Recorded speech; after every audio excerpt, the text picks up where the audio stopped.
ஓம் ஏறுமயில் ஏறி விளையாடு முகம் ஒன்றே ஈசருடன் ஞான மொழி பேசும் முகம் ஒன்றே கூறுமடியார்கள்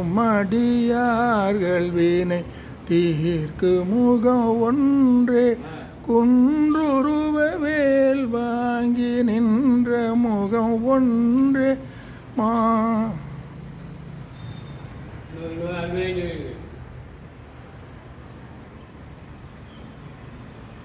குன்றுருவ வேல் வாங்கி நின்ற முகம் ஒன்றே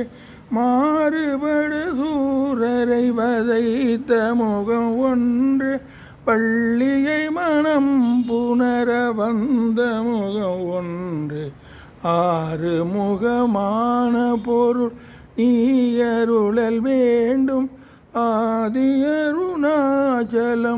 அமர்ந்த பெருமாளே.